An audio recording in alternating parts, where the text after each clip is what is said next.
సామెతలు 20వ అధ్యాయం 12వ వచనం వరకు మనం ధ్యానించుకున్నాం. అవునా? ఇప్పుడు 13వ వచనం. లేమికి భయపడి. దేనికి భయపడంట? లేమికి భయపడి నిద్రయందు ఆసక్తి విడువము. నిద్రయందు ఆసక్తిని విడువము. నీవు మేల్కొని ఉండిన యెడల ఆహారము తిని తృప్తి పొందుదువు. ఆహారము తిని తృప్తి పొందుతామంట. దేనికి భయపడాలంట? లేమికి భయపడాలి. ఏంటంట? ఏం పేరు? ఏంటంట?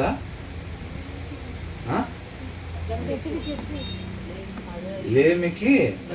లేమి అంటే ఏంటంట? పేదరికం. అవునా? ఏంటంట? పేదరికానికి భయపడి ఏం చేయాలి? నిద్రని నిద్ర ఎందు ఆసక్తిని విడువము అని అంటున్నాడు అన్నమాట. అంటే మనం నిద్రబోతులుగా ఉంటే ఏం జరిగిద్దంట? నిద్రబోతులుగా ఉంటే ఎక్కడికి వెళ్తామంట? లేమి, పేదరికానికి వెళ్ళిపోతాం అన్నమాట. అంటే మన దగ్గర ఏముండవు అప్పుడు కాసులు. ఆలేమేనా? అదేనా? ఇక్కడ కాసుల గురించి, ఇక్కడ దాని గురించి దేవుడు మాట్లాడుతున్నాడా? ఆత్మీయ నిద్రపోడుతున్నాం అన్నమాట. ఇప్పుడు మన శరీరానికి ఆహారం పెట్టలేదు అనుకోండి, ఏమొచ్చింది? ఫస్ట్ నీరసం వచ్చింది. నీరసం వచ్చిన తర్వాత ఏమైంది? కళ్ళు తిరగటం, నిద్రపోవటం. వాడు పొద్దు నుంచి ఏం తినలేదు, మధ్యాహ్నం కూడా తినలేదు, వాడు నీరసపు నిద్రపోతున్నాడు, వాడిని లేపండి ఏదన్నా పెడదామని అంటారు. అవునా? ఏమైందంట? నీరసపు నిద్ర వచ్చేసిద్ది అనమాట. ఫస్ట్ నీరసం వచ్చి తర్వాత నిద్ర వచ్చేసిద్ది అనమాట. కాబట్టి మన ఆత్మకు ఆహారం పెట్టలేదు అనుకోండి, ఏమైంది? ఆత్మ బలహీనం, నిద్రలోకి వెళ్ళిపోయింది. ఆత్మకు ఆహారం పెట్టకపోతే. అంటే ఇప్పుడు ఇవాళ చదవలేదు అనుకోండి వాక్యం, ఆత్మకు ఆహారం లేదు. ఏంటంట? ఆత్మకు ఆహారం ఏంటి? వాక్యం. వాక్యం ఇవాళ చదవలేదు అనుకోండి, కొంత నీరసం వచ్చింది. రేపు కూడా చదవకపోతే, ఎల్లుండి కూడా చదవకపోతే అదేమైపోయింది? ఆత్మ చిన్నగా నిద్రలోకి వెళ్ళిపోయింది అన్నమాట. నిద్రలోకి వెళ్ళిపోయింది. అర్థమవుతుందండి? మనం పేరుకి క్రైస్తవులుగా ఉంటాంలే కానీ మనలో ఇదేమి కనపడదు అన్నమాట. అర్థమవుతుందండి? మనం అప్పుడు ఏమవుతారు? నిద్రపోతుతనంతో ఆత్మీయంగా నిద్రపోతులుగా మనం ఉంటాము. ఒకరోజు చదవకపోతే, 2 రోజులు చదవకపోతే, 3 రోజులు చదవకపోతే తర్వాత నిదానంగా ఏమైపోయింది? మనం ఆత్మీయంగా లేకపోతే దేవుని చిత్తాన్ని నెరవేర్చే వాళ్ళంగా మనం, అంటే హుషారుగా మేలుకొల్పబడే వాళ్ళగా మనం ఉండవు అనమాట. నిద్రపోతున్న వాళ్ళలాగా అయిపోతాం అన్నమాట. అలా అయిపోతే ఏమైందంట? ఆత్మీయ లేమికి అది దారి తీసిద్ది. పేదరికానికి, ఆత్మీయ పేదరికానికి అది దారి తీసిద్ది అని అంటున్నాడు. కాబట్టి మనం ఏం చేయాలన్న దాని తర్వాత దాంట్లో రాసుంది, మేల్కొని ఉండిన ఎడల స్టే అవేక్ అని అంటున్నాడు. దాని ముందు వచనంలో మనం ఏం చూసాం? దాని ముందు వచనంలో ఇయర్స్ దట్ హియర్ అని అంటున్నాడు, and ice that the lord has made them both. అర్థమవుతుందండి? ఇయర్స్, ఐస్, ఆ రెండింటిని దేవుడు చేశాడు అంటలేదు. ఇయర్లో కూడా రకాలు ఉన్నాయంట. అవునా? ఏంటి రకాలు? వినే చెవి, వినని చెవి కూడా ఉంటుంది. అవునా? మనం ఏమనుకున్నాం? ఒక రాయిని తీసుకొచ్చి చక్కగా చెక్కుకున్నామంటే చెవులు చెక్కితే చెవులు తయారవుతాయి. వింటాయా? ఒక చెక్కను తీసుకొచ్చి తర్వాత కళ్ళు తయారు చేస్తారు. కళ్ళు చెక్కుతారా లేదా? చక్కగా చెక్కుతారు. అది చూసిద్దా? చూడదు. అంటే అక్కడ కళ్ళు ఉన్నాయా లేదా? దానికి పేరు కళ్ళు ఉన్నాయి, చెవులు ఉన్నాయి, కానీ ఏంటయ్యా? చూస్తాయా? చూడవు అన్నమాట. కాబట్టి మన దేవుడు the lord has made them both అని అన్నాడు. దేవుడు తయారు చేసే చెవులు అవి ఎలాంటివి అంట? అవి కేవలం ఆకారానికి ఉండేవి కాదు, ఆయన వాక్యాన్ని వినగలిగే చెవుల్ని దయచేయమని కోరుకోవాలి ఆయన దగ్గర మనం. అర్థమవుతుందండి? చూడాల్సిన వాటినే చూసేటట్టుగా కన్నులతో నిబంధన యోగ చేసుకున్నారా లేదా? నిబంధన చేసుకున్నాడు. ఏది పడితే అవి చూడకూడదు. చెవులు, కళ్ళు ఆయన ఎందు నిమిత్తం ఇచ్చాడు, ఏ పర్పస్ నిమిత్తం ఇచ్చాడో ఆ పర్పస్కే దాన్ని ఉపయోగించేటట్టుగా ఆ కృపని దయచేయమని చెప్పి దేవుని మనం కోరుకోవాలి. అదే కళ్ళతో చూడగొని కూడా చూస్తాం, అదే చెవులతో వినగొని కూడా వింటాం ముచ్చట్లు. అవన్నీ వినేటప్పుడు ఏమైంది, మనం అవి ఆహారంగా భుజిస్తున్నట్టుగా అనమాట. మూర్ఖుడు ఏం చేస్తాడంట, నీతిమంతుడు వాక్యాన్ని ఏం చేస్తాడు, ఆత్మక ఆహారాన్ని భుజిస్తాడు. వాక్యాన్ని చదువుతుంటే ఆత్మక ఆహారాన్ని భుజిస్తూ ఉంటాడు. మూర్ఖుడు కూడా ఏం చేస్తాడంటే ఆ సమయం సీరియల్ దగ్గర, ఆ సమయం ముచ్చట్ల దగ్గర, లేకపోతే ఆ సమయం వ్యర్థమైన వాటిని వినే దగ్గర, చూసే దగ్గర కేటాయిస్తాడు. అంటే తను కూడా దాన్ని ఏం చేస్తున్నాడు, భుజిస్తున్నాడు అనమాట. గటుక్కుని మింగుతాడంట. ముందు వచనాల్లో చూసాంగా మనం. మూర్ఖుడు తినకూడని ఆహారాన్ని ఏం చేస్తాడు, తింటాడు అనమాట, మింగుతూ ఉంటాడు. అర్థమవుతుందండి. అది మింగినప్పుడు తన హృదయంలో అది చేరుకునేది, తన నోరు తీసినప్పుడు ఏమొచ్చింది, అదే వచ్చింది. ఆ మూర్ఖమైన మాటలు వింటారు కదా, ఆ మూర్ఖమైన వింటారు కదా, మ్యూజిక్లు వింటారు కదా, ఆ కళ్ళతో చూడకొని చూస్తారు కదా, అవే హృదయం కోరుకుంటా ఉంది. అవునా కదా. కాబట్టి 13వ వచనంలో ఏమంటున్నాడు, స్టే అవేక్ అని అంటున్నాడు. స్టే అవేక్ అంటే మేల్కొని ఉండు, అంటే నిద్రపోకూడదు, కళ్ళు పెద్దవి చేసుకుని నిద్ర వస్తున్నా నిద్ర ఆపుకుంటున్నట్టు అట్లా ఉండటం కాదు. ఆత్మీయంగా మేల్కొలు ఉండాలన్నమాట. ఆత్మీయంగా మెలకువగా ఉండాలి. Love not sleep lest you come to poverty అని అంటున్నాడు. ఏం చేయాలంటే మనం ప్రేమ కలిగి ఉండే వాళ్ళని ఉండాలి, నిద్రపోతులుగా మనం ఉండకూడదు. మనకు ఒక పని ఉంది ఇక్కడ. ఏంటి, నిద్రను ప్రేమించే వాళ్ళంగా కాకుండా మనకు ఒక పని ఏంటంటే ఆ ప్రేమ స్వరూపి అయిన ఆయన్ని మనం ఏం చేయాలి, భుజించాలి. అవునా. ఇప్పుడు ఈ లైట్ ఉందండి, ఈ లైట్ ఏం చేసిద్ది, మెయిన్ నుంచి పవర్ తీసుకుంటుంది, ఆ పవర్తో నింపబడిద్ది, ఆ పవర్ని వెదజల్లుతూ ఉండిద్ది. మనం కూడా ఏం చేయాలి, వాక్యం దగ్గర నుంచి, ప్రేమ స్వరూపు దగ్గర నుంచి ఆ ప్రేమని మనలో పెట్టుకోవాలి, ఆ ప్రేమతో నింపబడాలి. అదే ప్రేమతో ఇతరులని ప్రేమించే వారంగా ఉండాలి. ఇది మన పని అన్నమాట. మన నిత్యం ఆ పనిలో నిమగ్నం అయి ఉండాలి తప్ప సోమరులాగా ఉండకూడదు. అవునా. ఈ లోకంగా ఏంటి, పని చేయని వాళ్ళని ఏమంటారు, సోమరి అని అంటారు, నిద్రపోతోళ్ళు అని అంటారు. మనం ఆ పని చేయకుండా ఉండకూడదు. మనిషి ఏంటంటే పని, ఆ ప్రేమ స్వరూపి దగ్గర నుంచి ఆ ప్రేమను పొందుకోవటం, ఆ ప్రేమతో నింపబడటం, అదే ప్రేమను కనపరచటం. అంతేనా.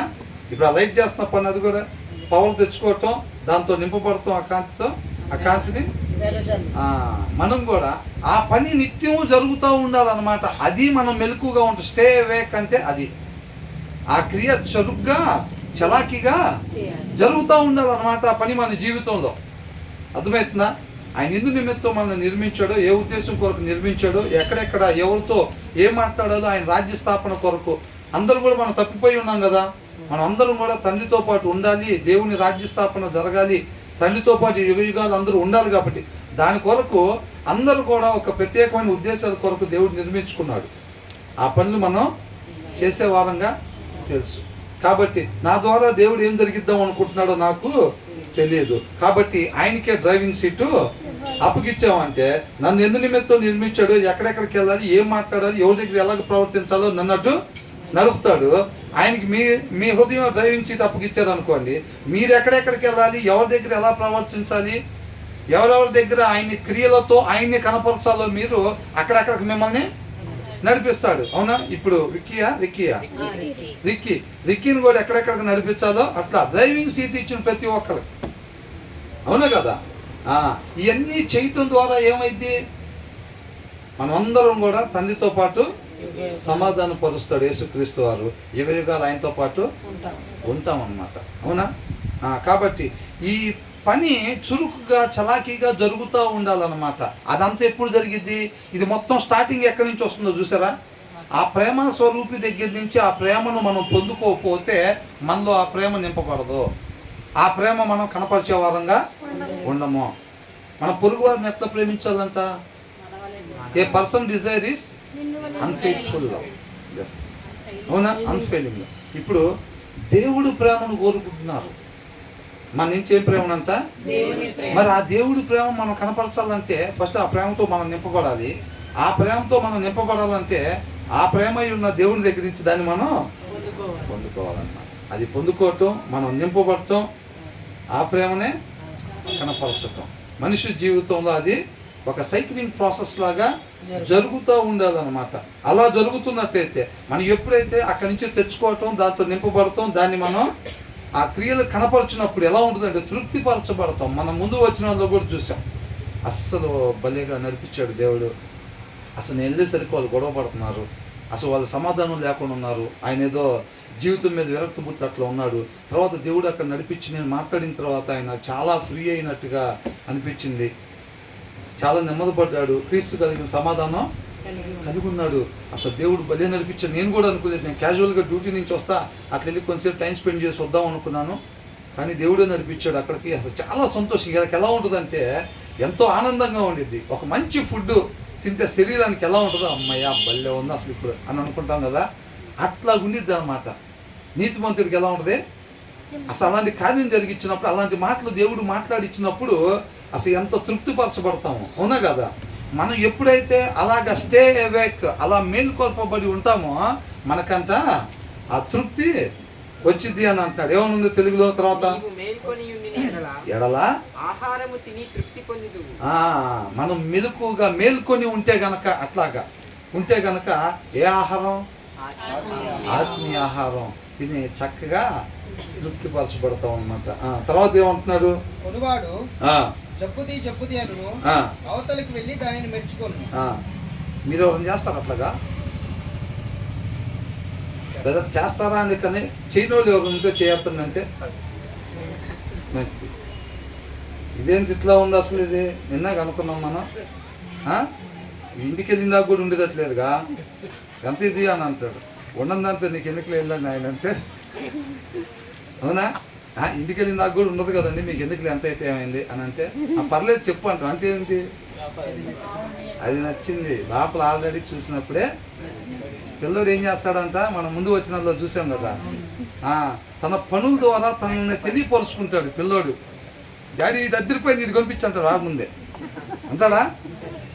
ఇది నచ్చింది అయితే చాలు, ఇంకా వాళ్ళ నాన్న వదిలిపెట్టాడు ఇది కొనిపించిందా. కానీ రూపాయన్నర ఎంత చెప్తాడు, 5 రూపాయలు. 5 రూపాయలు అడిగాను అంట. ఇదా వాడి గట్టిగా వచ్చాడు, ఇక నేను కాబట్టి 5 చెప్పాడు, ఇంకొకరైతే 50 కూడా చెప్పచ్చు. ఈయన ఎందుకు తెచ్చాడు ఏమంటే అని అనుకుంటారు. పిల్లలంతా వాళ్ళ క్రియల ద్వారా వాళ్ళు ఏంటో అనేది తెలియపరుచుకుంటారు. మీరు కూడా ప్రేమ ఉంది, దేవుడి మీద ప్రేమ ఉంది, విశ్వాసం ఉంది అని పుట్టి నోటి మాటలు కాదు, క్రియల ద్వారా మీరు కూడా కనపరచాలి. క్రియలతో దేవుణ్ణి కనపరచాలి, గణపరచాలి, మహింపరచాలి అని అంటున్నాడు. అవునా, ప్రభువానికి స్తోత్రం స్తోత్రం స్తోత్రం, మహిమ మహిమ మహిమ. అదేగా క్రియలు లేకపోతే ఏమైనా మహింపరచు.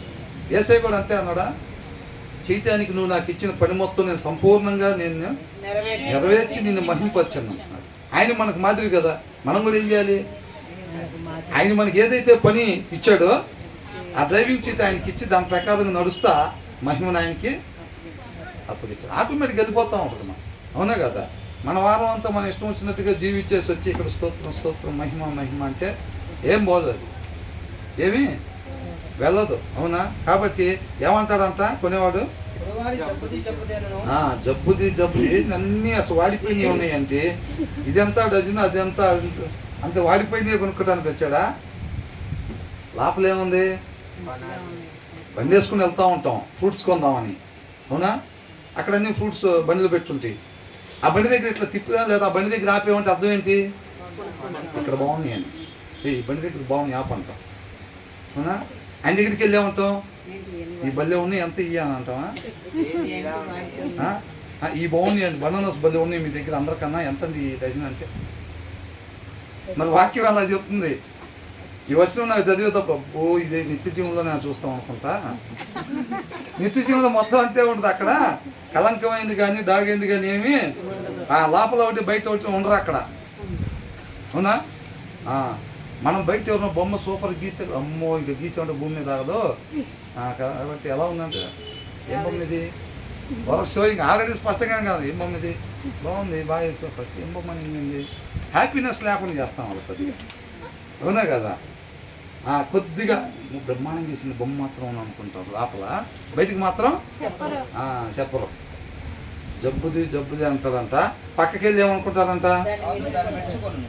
దాన్ని మెచ్చుకు తిరిగిపోయింది. అసలు ఇది మార్కెట్ మొత్తం తిరిగా 3 రౌండ్లు వేస్తే అక్కడే బాగున్నాయి, అందుకే అక్కడికి వెళ్ళా అని అనుకుంటారు.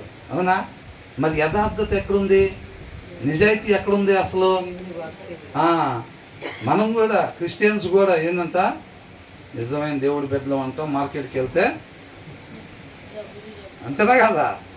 ఇక ఆయన మామూలేగా అందరూ, మీరు నిజమైన దేవుడు, మీ చర్చి కింద వాళ్ళ ఉన్నారు, చూస్తుంటే అయ్యి ఏం పెట్టుకోలేదంటే మీరు కూడా అయ్యే డైలాగులు. ఏం బాగున్నాయి, ఏంటి ఇది, ఎంత ఏంటి ఇది వచ్చావు, చిన్న చిన్నవి ఉన్నాయి ఏంటి అన్ని కాయలు బాబు. విగ్రహాలు పెట్టుకునే వాళ్ళు కూడా అయ్యే డైలాగులు. ఇది పోతుంది కదా అయినా మామూలుగా మీరు కూడా అయ్యే డైలాగులు, ఇంకా తేడా ఉందని అంటారు. ఎప్పుడైతే మనం వెళ్ళి మార్కెట్లో మీ దగ్గర బాగున్నాయండి, ఎంత పడుతున్నాయి అని అంటే ఆయన అవాక్ అవుతాడా లేదా? అవాక్ అవుతాడు. ఇదివరకు క్రిస్టియన్స్లో ఉన్నారు, అవాక్ అవుతాడా లేదా? అది లోకం ఎప్పుడైనా సరే అలాగా అవాక్ అయ్యేటట్టుగా ఉండాలి. బ్రదర్ అట్లంటే ఇంకేమైనా ఉందా? 4 ఫ్రూట్స్ తెచ్చుకుందామని పోయిన మనం ఒక ఫ్రూట్ తోటి. ఒకసారి మా బావగారు ఉన్నారు, ఆయనతో పాటు ఒక్కసారి వెళ్ళా మార్కెట్లో చక్కెరకి వెళ్ళి అటుకెళ్ళి కొనాలని. సరే అని వెళ్తే నాకు ఎక్కడికి పోయినా కానీ బేరం ఆడే అలవాటు జనరల్గానే ఉంది. అంతకుముందు ఆ దెబ్బతో అప్పటి నుంచి మానుకున్నాను అనుకోండి. అయితే ఎంత అని అన్నాడు. ఎంత అంటే 120 అనగానే 1 డజన్ అన్నాడు. నేను సాధ్యపోయి ఎంత అన్నారు, ఆయన 120 అన్నాడు, 1 డజన్ అన్నాడు. ఇది ఏం మాటలేవా మధ్యలో? మనం బేరం ఆడాలి కదా, ఏంది అసలు అట్లా కొనేసాడు. ఇంకా 1 డజన్ నేను అన్న తర్వాత మనం ఇంకేం మాట్లాడటానికి ఉండదు. అట్లా కాదు, తగ్గించమని తగ్గాడు, ఎందుకంటే ఆల్రెడీ ఇవ్వమని చెప్పాడు కాబట్టి. అసలు నేను షాక్ అయిపోయా, ఏంటి అసలు అట్లా ఫస్ట్ టైం వెళ్తాం. ఇక తీసుకున్నాడు, కవర్లు వేసుకున్నాం, సరే బండి ఎక్కాం. అసలు ఏంది ఆయన ఎంతకి చెప్తే అంతకే తీసుకున్నారు, ఏంది ఇకేం బేరం ఆడరా ఇంకా అని అన్నా. వాళ్ళకేమొస్తాయి, వాళ్ళ దగ్గర మనం బేరం ఆడటానికి, వాళ్ళు ఏదో 20 రూపాయల కోసం అమ్ముకుంటున్నారు, అక్కడ బేరం ఆడేది ఏంది పదా అన్నాడు. అసలు ఆ మాట అనేసరికి కావుగా అయిపోయాను నేను. అసలు అడిగితే అంతే చెప్పేటట్టు. కొంతమంది జీవితాల్లో కనపడిద్ది నిజంగా అట్లా. కొన్ని వచనాలు చదువుతుంటే కొంతమంది జీవితాల్లో అది ఆల్రెడీ కనపడుతూ ఉంటుంది ఆ క్రియ, తెలుసా? నాకు కొన్ని చదువుతుంటే అట్లా గుర్తురావటం కూడా అది గొప్ప సాక్ష్యం. అది గొప్ప సాక్ష్యం అది. అవునా? జబ్బుది అనుకుంటారంట, కానీ మనం సూపర్గా ఉన్నాం, అసలు మార్కెట్లో ఎక్కడ లేదు ఇట్లా అని అనుకుంటాం. ఎంత తేడా ఉందో చూడు. వాక్యం దాన్ని సపోర్ట్ చేస్తుందా అంటే, అది రాశారంటే అలా ఉండకూడదనా? అలా ఉండకూడదు అని. అవునా కదా? మనకి ఇచ్చేది ఎవరు?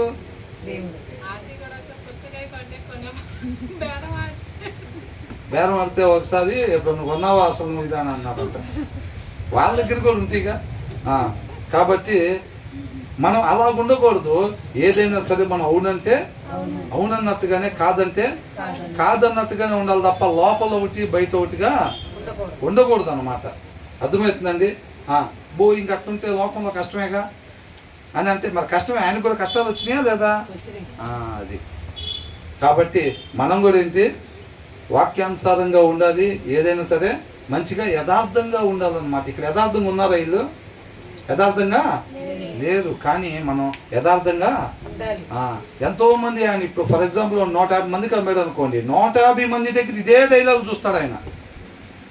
ఇదే డైలాగ్ 150 మంది దగ్గర చూస్తాడు. ఎవరైనా నిజంగా వాక్యానుసారంగా ఉంటుంటే మాత్రం ఈ బాగున్నాయి అండి, ఎంత పడుతున్నాయి అని అడుగుతాడు. ఆయన అవాక్ అవుతాడు అప్పుడు. అవునా కదా? అస్సలు చాలా అరుదు అనుకుంటాడు. మనం అలా వెళ్ళినప్పుడు చాలా అరుదు. అసలు ఏంటి అట్లా చెప్పాడు, లోపల నిజంగా కనిపించింది బయటికి చెప్పాడు ఆయన. ఒకవేళ మనం చెప్పొచ్చు కదా, ఇప్పుడు చాలా బాగున్నాయండి, ఎంత ఇదంటే ఎంత అని చెప్పాడు అనుకోండి, కొద్దిగా ఎంత చేసుకోండి అనటంలో తప్పేమీ లేదు. కానీ జబ్బుది అని అట్లా మనం అనకూడదు. తర్వాత ఏమంటున్నాడు? బంగారమును విస్తారమైన ముత్యములు కలవు, తెలివిని ఉచ్చరించు పెదవులు అమూల్యమైన సొత్తు. ఏంటంట? there is gold and abundance of costly stones, but the lips of knowledge are a precious jewel అని ఉంది. అవునా? నీతిమంతుని నోరు ఏంటంట? జీవపు ఓట. ఏంటంట? జీవపు ఊట. అవునా? నీటి ఊట అంటే ఆ ఓటలో నుంచి ఏమొస్తాయి? నీళ్ళు వస్తాయి. జీవపు ఊట అంటే ఆ ఓటలో నుంచి ఏమొచ్చింది? జీవం వచ్చింది అనమాట. నీతిమంతుడు మాట్లాడుతుంటే తనకు జీవం కలిగిద్ది. అవునా? ఆ మాట్లాడిన మాటను బట్టి రేపు ఆ బుక్లో రాస్తారు. ఆ బుక్లో నుంచే తనకి జీవానికి, నిత్య జీవానికి అది సాక్ష్యంగా పనిచేసిద్ది. అవునా కదా? మనం మాట్లాడిన ప్రతి మాటను బట్టి రేపు మనకి తీర్పు ఉండిద్ది. చక్కగా వాక్యానుసారంగా మాట్లాడుతున్నాం అనుకోండి, వాక్యం మన హృదయంలో ఉంటే మనం మాట్లాడే ప్రతి మాట వాక్యానుసారంగా ఉండిద్ది అనమాట. కాబట్టి ఆ మాటలు ఎక్కడికి నడిపిస్తే మనం రేపు నిత్య జీవానికి నడిపిస్తే, ఆ మాటలు విన్న వాళ్ళు కూడా ఎవరైతే ఉంటారో వాళ్ళలో కూడా ఏమొచ్చిందంట? జీవం కలిగిద్ది అన్నమాట. అందుకనే నీతిమంతుడి నోరు ఏం మాట్లాడిద్ది అంటే జీవపు ఊట. అర్థమవుతుందండి? నీతిమంతుడు నోట్లో నుంచి వచ్చే మాట దాన్ని బట్టి ఏం కొనొచ్చు అంట? జీవాన్ని కొనొచ్చు, బంగారం కాదండి బాబోయ్. అదే మరి. అయితే ఏంటంట? ఏం కొనొచ్చు? ఇక్కడ ఫస్ట్ ఏముందంట? There is a gold. అవునా? బంగారం ఇస్తే అన్నీ వస్తాయి, జీవం వచ్చిద్దా? బంగారం ఇస్తే 50 కేజీలు ఇస్తే 100 కేజీలు, 1000, 500 కేజీలు ఇచ్చినా రాదంట బంగారం. అవునా? And abundance of costly stones అంట. విలువైన రాళ్ళు ఉంటాయి చూసారా, ముత్యాలు. ఆ ముత్యాలు తీసుకెళ్ళి ఇస్తే జీవం వచ్చిద్దా? ఎన్ని ఇచ్చినా, కేజీ ఇచ్చినా, 50 కేజీలు ఇచ్చినా, ఎన్ని ఇచ్చినా కానీ జీవం రాదు. కానీ నీతిమంతుడి నోట్లో నుంచి వచ్చే మాట ఉంది చూసారా, ఆ మాట ఏం తీసుకొచ్చిందంట? జీవపు ఊట. మనం దేనికోసం వెతుకుతున్నాం? జీవం కోసం వెతుకుతున్నాం అన్నమాట. అర్థమవుతుందండి? వారి కాడ ఏమన్నాయి రా, పొద్దుకు ఒకరు బైబిల్ చదువుతాడు, వాళ్ళ కాడ అయితే 4 రాళ్ళు ఉన్నాయి. ఏమన్నాయి? 4 రాళ్ళు ఉన్నాయి. 4 స్టేర్లు బంగ్లా ఉంది, 4 కార్లు ఉన్నాయి, 4 చొక్కాలు రంగులు ఉన్నాయి. ఇవన్నీ ఉన్నాయి. వాళ్ళ దగ్గరికి వెళ్ళరా, వాళ్ళ ఇంటికి వెళ్ళి ఆడుకోపో. వీళ్ళ కాడే ఉందిరా బైబిల్ తప్ప. ఏంటంట? వాళ్ళ దగ్గరికి వెళ్తే వాళ్ళు నిన్ను మహా అయితే చర్చికి తీసుకెళ్తారు. వీళ్ళ దగ్గరికి వెళ్ళావు అనుకో, అమ్యూజ్మెంట్ పార్క్కి తీసుకెళ్తాడు, ఎగ్జిబిషన్కి తీసుకెళ్తాడు, నిన్ను అన్నిటికీ వెళ్ళొచ్చు అంటున్నారు. కాబట్టి ఈ లోకంలో అన్నిటికన్నా పేరుగాంచినవి బంగారము, ముత్యాలు, వీటన్నిటికన్నా ఏంటంట?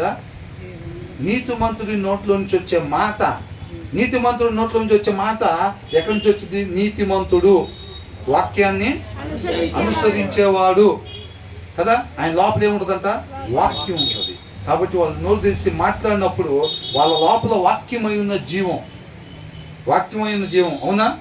ఏంటంటే నేనే మార్గం, సత్యము, జీవము. వాక్యమే జీవాన్ని ఇచ్చేదన్నమాట. అవునా? కాబట్టి వాళ్ళ హృదయంలో వాక్యం ఉంటుంది కాబట్టి దాన్ని తెలిసి మాట్లాడినప్పుడు వాళ్ళకి ఎదుటి వాళ్ళలో కూడా జీవాన్ని కలిగిచ్చిద్ది అనమాట. కాబట్టి మనం ఏమంటున్నాడు? బంగారం, ముత్యాలు. బంగారం, ముత్యాలు అంటే ఈ లోకంలో విలువైన ఈ సమస్తం, మన కంటికి కనిపించే ఈ లోకంలో విలువ ఉంటుంది చూసారా, కొంతకాలం ఉండిపోయేది.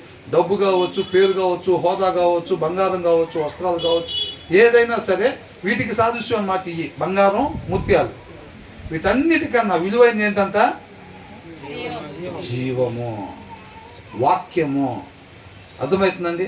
కాబట్టి మనం జ్ఞాన వివేకాలు కలిగి ఉంటే గనక మనం దేన్ని కోరుకోవాలి? దేనికోసం ఆకలి కొని ఉండాలి? వాక్యము కొరకు ఆకలి కలిగి ఉండాలి. వెలకట్టలేని జీవాన్ని తీసుకొచ్చింది ఆ వాక్యం. దాన్ని మనం గ్రాప్ చేసుకోగలిగితే జీవాన్ని తీసుకొచ్చింది. బంగారం కోసం ఓటీలు చేసుకొని, ముత్యాల కోసం డే అండ్ నైట్లు కుటుంబాలను వదిలిపెట్టుకొని చేసుకుంటే ఉపయోగం ఏముంటుంది? వీటి కోసం పరిగెట్టినా సరే ఒక రోజున వ్యర్థమో సమస్తం వ్యర్థం. అద్భుతంగా ఉండిద్ది అసలు ప్రసంగం. అవునా? బ్రహ్మాండంగా ఉంటుంది అసలు. ఒక సైంటిస్ట్ పరిశోధన చేసినట్టే ప్రతి దాని గురించి. ఈ లోకంలో మనం ఏదైతే గొప్పవి, సంతోషం, ఆనందం, డబ్బు, హోదా, పలుకుబడి ఇవన్నీ అనుకుంటున్నాం చూసారా, మహాజ్ఞాని అయిన సొలొమోను వీటన్నిటిని కూడా పరిశోధన చేసాడు అనమాట. పరిశోధన చేసి ఆయన లాస్ట్లో ఇస్తున్న సర్టిఫికేట్ ఏంటంట? వ్యర్థము. ఈ లోకంలో మనిషి ఏదో ఉందనుకొని పరిగెడుతున్నారు చూసారా, వాటి వెనకాల వాటి ముగింపు వ్యర్థము, ఏమీ లేదు, గాలికి కొట్టుకుపోయినట్టే ఒక ఇటు నుంచి అవతలకి. అర్థమవుతుందా? కాబట్టి వీటన్నిటిని చూసిన తర్వాత మానవ కోటికి ఏంటంటే విధి, ఆయన యందు భయభక్తులు కలిగి ఆయన కట్టడల ప్రకారంగా నడుచుకున్నట్టే మానవ కోటికి విధి. మనిషి చేయాల్సిన పని అదన్నాడు. ఎవరు అల్లా తప్ప ఆయన పరిశోధన చేసింది కాదు, అది దేవుడి దగ్గర నుంచి జ్ఞానాన్ని పొందుకున్న మహాజ్ఞాని సొలొమోను టెస్ట్ చేశాడు. అంతకన్నా జ్ఞానవంతుడు ఎవరు లేరు ఆ టైంలో.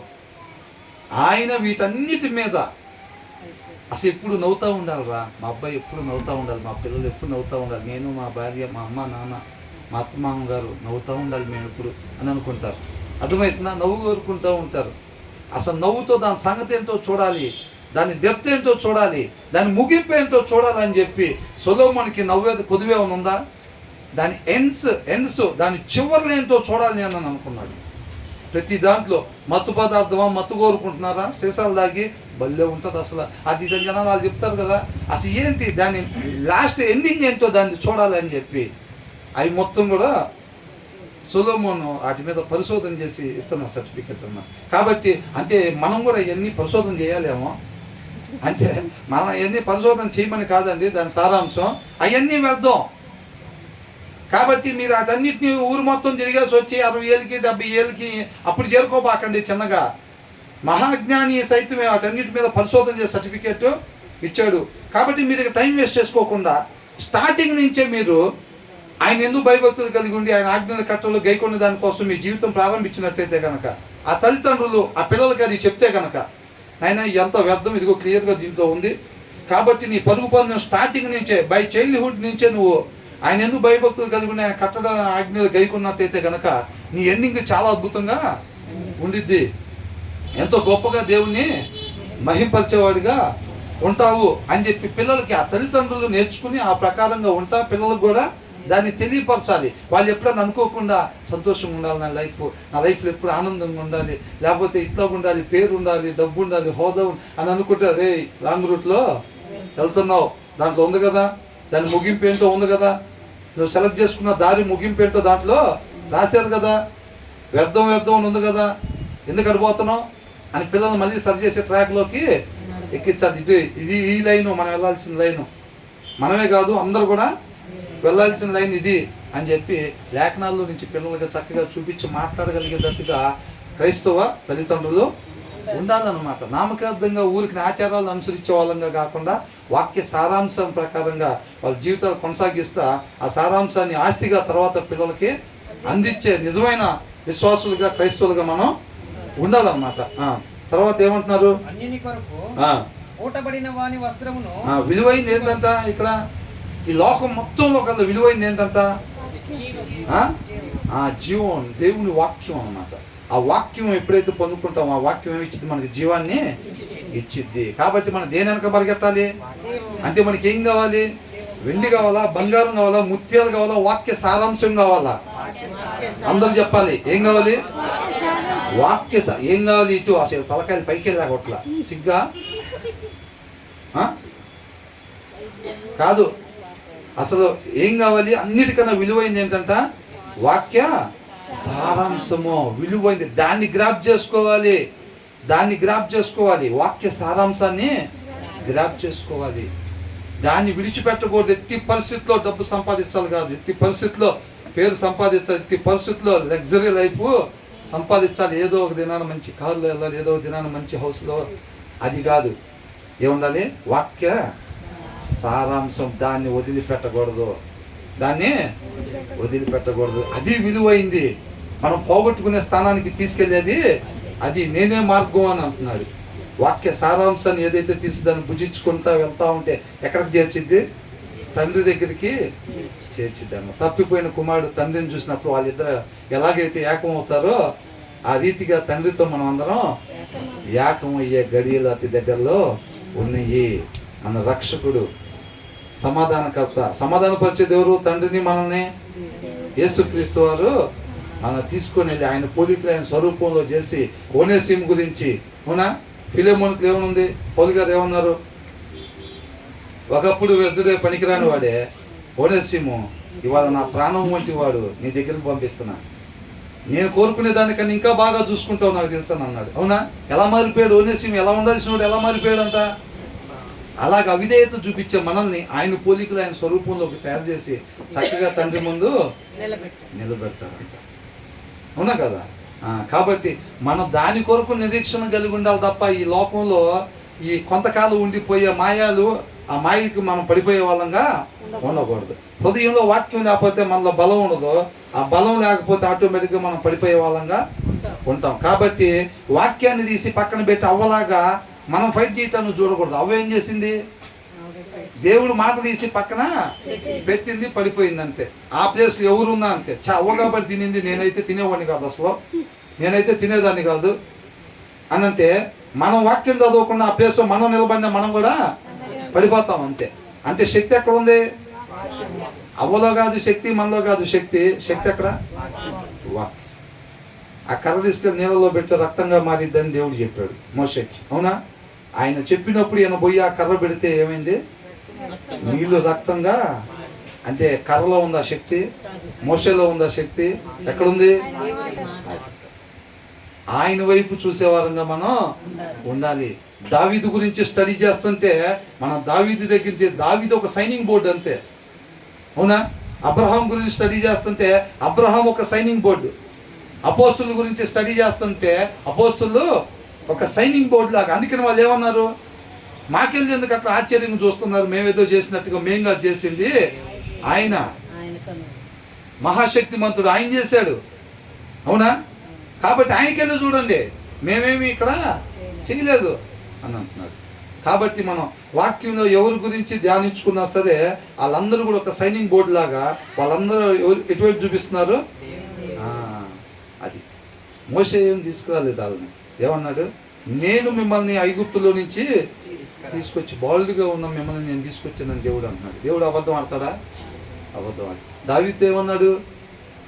గొర్రెలు కాసుకునే నిన్ను నేను తీసుకొచ్చి అక్కడ నా జనం మీద రాజుగా చేశాను, నువ్వు కనికరం లేకుండా ఆ పని చేసావు, కాదనుకుని నేను ఇంకా ఎక్కువ ఇచ్చుండేవాడిని అంటున్నాడు. దేవుడు ఏమన్నాడు? గొర్రెలు కాసుకునే నిన్ను నేను తీసుకొచ్చి అక్కడ పెట్టానన్నాడు. అంటే దావీదు గొప్పతనం ఏంటి? అవునా కదా? మోషే ఏమన్నాడు? నేను వెళ్తా అన్నాడా? నా వల్ల అసలు కాదు, వేరే ఎవరు సెలెక్ట్ చేసుకో అన్నాడు. అంటే తన మీద తనకున్న కాన్ఫిడెన్స్ ఏంటి? అవునా కదా? అట్లాగా. అంటే శక్తి మొత్తం ఎక్కడుంది? దేవునిలో ఉంది. అర్థమవుతుందండి? ఈ రోజుల్లో ఒకళ్ళు లోకంలో పడిపోకుండా ఆత్మీయంగా దేవుని పోలి నడుచుకుంటున్నారన్న చుట్టూ అనేక మంది లోకంలో ఏముంటుంది? మాయ. అవునా? అవునా కదా? వాటిని చూసి వీళ్ళు మోసపోకుండా ఒకళ్ళు ధైర్యంగా వాక్యాన్ని అనుసరిస్తా నిలబడుతున్నారు అని అంటే వాళ్ళు ఒక సైనింగ్ బోర్డు లాగా అనమాట. అవునండి? వాళ్ళలో ఆ బలం వాళ్ళలో ఉన్న దేవుని వాక్కు నుంచి వచ్చిందనమాట. కాబట్టి ఆ వాక్కుని మనం కూడా పొందుకొని వాళ్ళని అడగండి, ఏమని చెప్తారు? అన్న సెట్ ఉంటున్నారు మీరు ఇలా, అక్క మీరు ఎలా ఉంటున్నారు ఈ లోకంలో? మీ చుట్టూ మన చుట్టూ అనేక మంది కావాలి లోక సంబంధమైన కొనుక్కోవటం, లోక సంబంధంగా వాళ్ళు ఎదగాలని చూడటం, లోక సంబంధమైన అన్నీ పోగేసుకోవటం, లోక సంబంధమైన ఎయిమ్స్ అంటే గురులు పెట్టుకొని ఉండటం, ఇట్లా ఉంటున్నారు కదా. మరి వీళ్ళ మధ్యలో మీరు ఎలా ఉంటున్నారు అట్లాగాని అంటే వాళ్ళు చెప్తారు కదా, నాదేం లేదన్నా, అంతా ఆయన కృప. అది మన జీవితాల మీద అధికారం ఆయనకు అప్పగిస్తే ఆయన పాదాల చెంత మనం తెల్లవారుజామునే లేచి సబ్మిట్ చేసుకుంటే ఆయన శక్తితో మనల్ని నింపుతాడన్న. అంతే తప్ప ఆయన లేకుండా నేనేమి చేయలేను, నేను కూడా బలహీనుడనే అంటారు వాళ్ళందరూ కూడా. అవునా కదా? కాబట్టి ఆయనకి మన జీవితం మీద అధికారం ఇవ్వాలి. ఆయన వాక్కు సమృద్ధిగా మన హృదయాల్లో నింపుకోవాలి. దాంట్లో మన సత్తా ఏందో చూపెట్టాలి బైబిల్ చదవటంలో. అందుకని మొదటి వచనంలో ఏంటంట? సోమరులుగా ఉండొద్దు, నిద్రపోతులుగా ఉండొద్దు అని అంటున్నాడు. నిద్రపోతులుగా ఉండొద్దు, మెలుకోగలిగి మనం ఉండాలి. ప్రేమ స్వరూపు దగ్గర నుంచి ప్రేమను పొందుకోవాలి, ఆ ప్రేమతో నింపబడాలి. అదే ప్రేమను మనం కనపరిచేవారుగా ఉండాలి అన్నమాట. దేవుడికి మహిమ కలుగును గాక.